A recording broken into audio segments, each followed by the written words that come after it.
Okay, so move back a bit. I've got the rifle placed about where I'm going to be standing to shoot.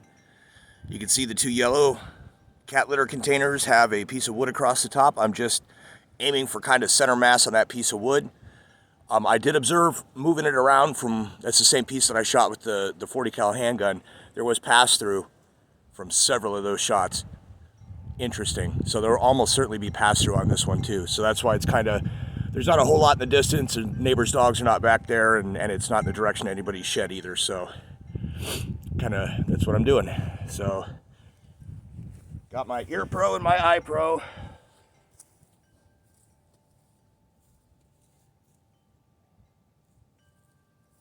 Got my Freedom Pro.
All right, so these are those new 250 grain.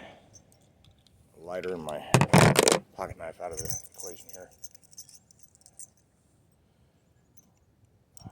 6, 7, 8, 9. Got one brass down there I think I didn't find. Cycled smoothly, fired directly on point of aim. Full metal jackets went straight through about 8 inches of seasoned and slightly wet wood. So those are pretty good. That's off my big box. Take you up and inspect now, because words don't do it justice. Also, we're going to look for that extra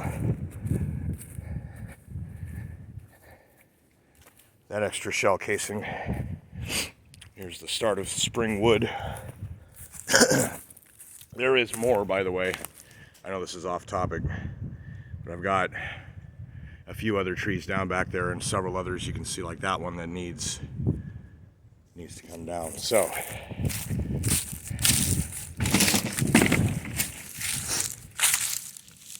there you can see some pass through in that direction diagonally. You can see the angles. That's all 44. These are all the 40. That's 44. Those are 40 through the thing. You can look at this. Oh, that's dope. I caught one on the way out. Oh, that's freaking sweet. Come here. Come here. Get to do our little impression of Tau Flater Mouse. I ain't gonna stick my finger in a hole or nothing, but this is cool. Let's do this.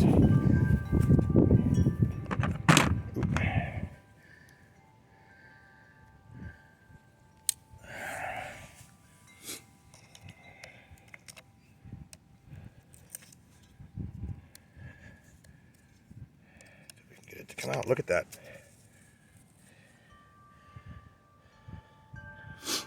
Minor deformation. I'll put a focal point on it.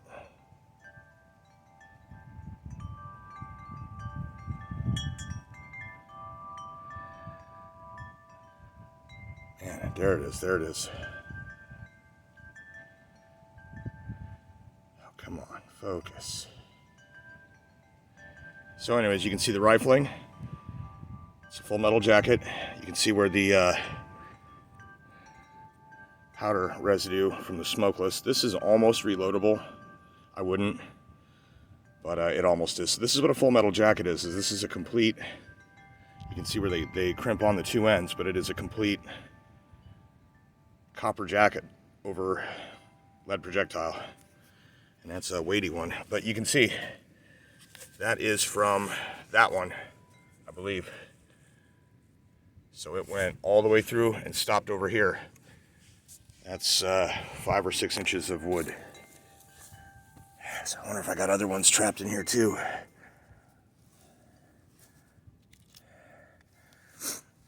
Might have a 40 over there too. They're also FMJ, so it'll be about the same. I'll get one of the other ones out of my pocket here for comparison.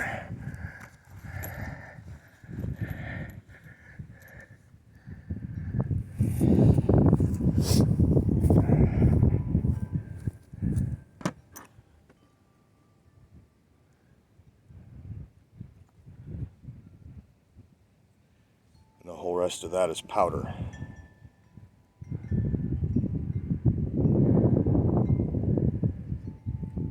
You see it expanded a little bit too, just a smidge. Might have been in the barrel, but like I said, you can really see the rifling. All right, so now let's see what these do now that I got these. Oh, they fit. So I'm going to find out if aluminum can be annealed or if it's going to shatter. I mean, obviously these blow out, but they don't shatter. So if it's possible to anneal this, I mean, it's already fairly soft. It just depends on if it's going to crack when you squish it to press the tip in, because you want it to have pressed into some kind of shape, kind of like that. I don't know. We'll see. It's possible I can just do open-faced wad cutters.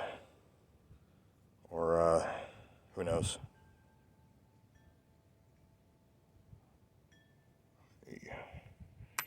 And of course, the brass just smooth as silk. Smooth. The other thing is I believe I can recover these primers. Well, it's a slightly different size. These ones usually use what they call a large pistol primer, but 44 Magnum can actually be reloaded with regular pistol primer.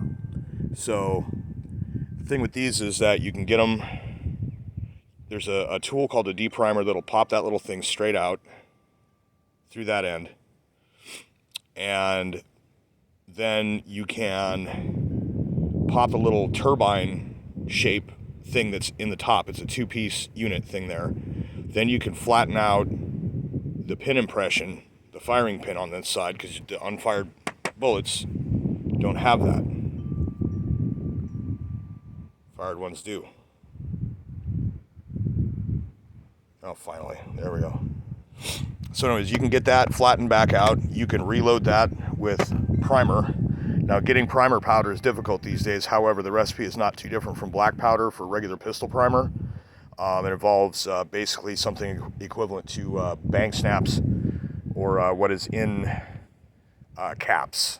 Like literally, like cap guns use a kind of cap that there's a metal version of same that is this exact same chemical that is used in cap lock rifles.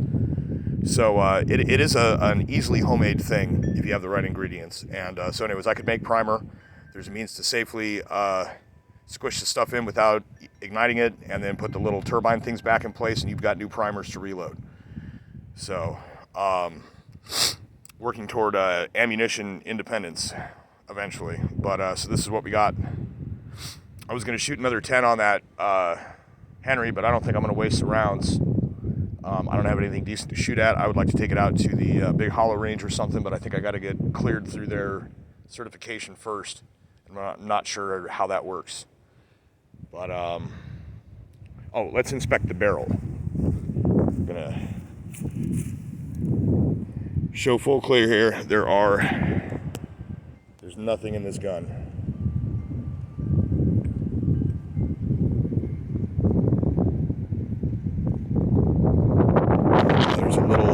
Is actually, it looks like a spot maybe that I missed the last time, and the heat scorched some of the polish, but it looks like for the most part the polish is held up. I'm gonna have to fix a couple of things here, and it's getting scratched just by handling, so maybe a good thick layer of clear polish on top of that. I don't know, as long as the barrel's unobstructed. So anyways, I think I'm going to end it there.